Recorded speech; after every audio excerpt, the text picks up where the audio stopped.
screenshot right here kind of gives away the ending, so sorry about that.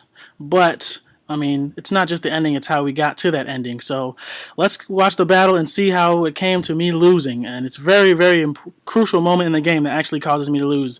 And it makes a huge, huge difference. So let's get into the battle. So there's the team preview. He leads off with his Empoleon. I'm going to lead off with my Machamp. Now right away I'm going to go for the Stone Edge, predicting him to go to his Cofagrigus. And that damage is pathetic. So I'm actually going to switch out there. I might even switch up Stone Edge for payback just for these damn Cofagricuses. Predicting the Will-O-Wisp, I'm going to go to my Porygon 2 because I don't really care whether or not it gets burned, because burn doesn't really matter. Now I'm going to go for the Toxic, predicting him to switch into something other than Empoleon. He really could have and should have probably just gone straight on to Empoleon, but I figured he went to this thing because he wanted to trick me, so I went back to my Machamp so that he could trick me on Lumberry, but I guess he Volt Switches predicting that, or just Volt Switching just because I have no ground types, except I actually do. And he goes back into Cofagrigus. I'm going to go Stone Edge here because I know I have a Lumberry. I just want to get some extra damage on this thing because you never know when that damage might come into play later.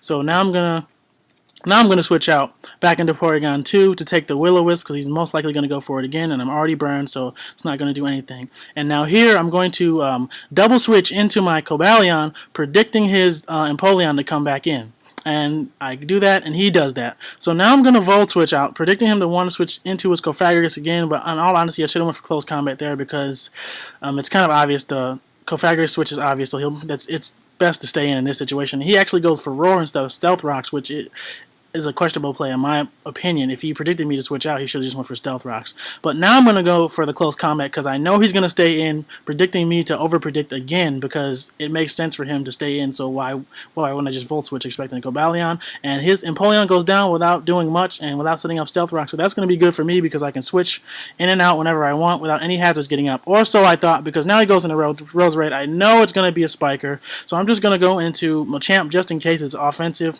It's not going to be offensive. He goes into his Cofagrigus. I go for the Ice Punch.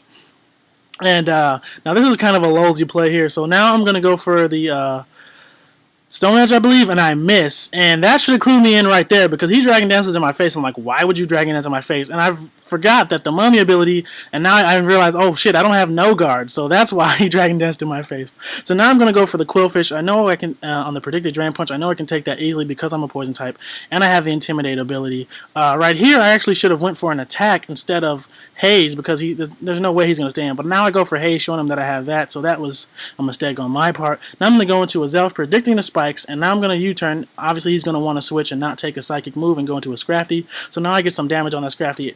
He also showed me that his Scrafty had Life Orb, so that's going to be important to know. So now I know it's more offensive than defensive, so now I can go into my Gligar to get the Stealth Rocks up and stop him from switching in freely and force his Hitmontop to Rapid Spin them away. So now I'm going to go back into Quillfish and Lawrence. Good play on his part, knowing that my Quillfish will come in, but it doesn't really matter. I don't really need Quillfish other to take on this Scrafty and lower its HP. So now I'm going to go for the Haze again. I know he's Life Orb, so he's going to be damaging himself whenever he attacks me, so I really I'm not forced to attack him. And he's going to finish me off with another Crunch. Doesn't really matter. Quillfish isn't really that important to this battle. So now I'm going to go back into Gligar, and I'm going to Toxic, predicting the Hitmontop to come in. Oh, actually, I Earthquake. Predicting the Roserade because I knew he would expect Toxic, so that's why I went for Earthquake. Thought it would do more than that. That damage is really disappointing in my opinion. And here he Giga Drains me. Doesn't do much because of the Eviolite, and it's probably not invested in special attack at all. Now I go for a Toxic, predicting him to want to switch out, but he doesn't. He goes for Giga Drain instead. So now I'm going to go switch into my Cobalion, as now he goes into his Hitmontop, and that's a good switch for him. I'm pretty sure he predicted that switch to Cobalion, and that's why he went to Hitmontop. Otherwise, so now I'm going to Volt Switch out of there because I can't stay in. I'm going to go back into Gligar, knowing that he's going to Rapid Spin.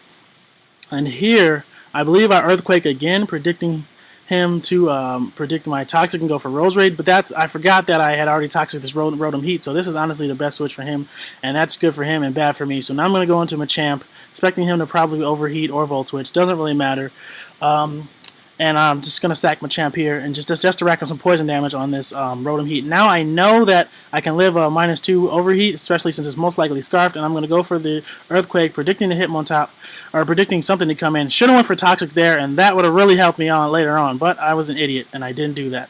So now I'm going to go for the Stealth Rocks just to force his Hitmontop to Rapid Spin. Toxic his Cofagrigus, and this should include me in that his Cofagrigus had rest because he knows my Gligar has Toxic, and yet he stayed in. So I'm like, haha, I got him Toxic, now I can wear him down, and then he shows me rest, and I'm like, shit. So I'm burned, but it doesn't really matter because I'm really going to be Toxicing things, and I'm not really an attacker anyway. So now he's going to switch out, so that tells me he doesn't have Sleep Talk, and he goes into his Rose Raid. Perfect for me because I predict something to come in that Azelf can destroy, and that's not Rotom Heat because of the Stealth Rocks. And now he goes into Rotom Heat, which is fine because it takes Rocks damage. Now I'm going to go into my Gligar to take the predicted Volt Switch, but instead he goes for Overheat. I'm like, ah, shit. So now I'm going to stay in, predicting him to predict me to double switch out to save my Gliscor, and I'm going to go for the Roost here.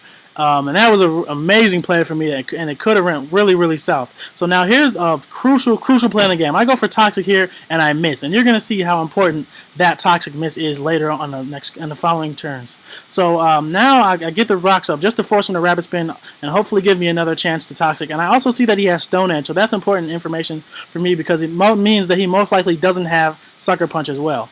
So now he Rapid Spins again as I get a free Roost up. And now I'm going to go for the Roost again, I believe. No, I go for Stealth Rock, predicting the Rotom Heat to come in again.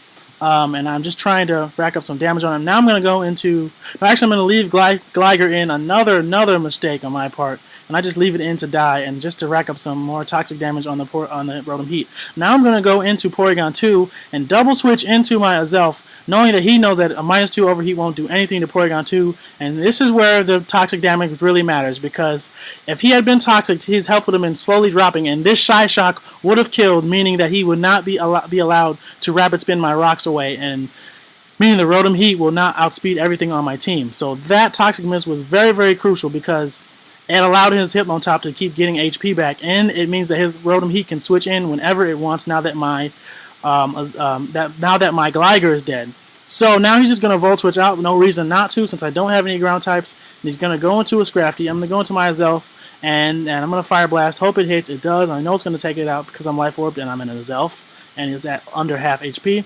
And now the game's pretty much over because he can just Volt Switch out and do whatever. My Cobalion can't do anything to his Cofagrigus, and only my Azelf can, and my Azelf can't do anything to his Rotom Heat, so that's pretty much good game. So as you can see, that toxic miss was very, very crucial because it allowed his Hitmontop to survive a Psy Shock, and that was an important play in the game because it allowed him to Rapid Spin. So that's going to do it. Just watch this playthrough. I'm going to finish off his Cofagrigus, and then his Rotom Heat's going to come in and revenge kill me with a Volt Switch, and that's going to be a very narrow 1-0 victory in his favor, and I easily could have won this battle had I hit Toxic, but I didn't, so I lost. And that just shows you how one play in a game can change everything. Just like in my last battle where the guy stayed in and allowed my Latias to Calm Mind, and that caused him to lose.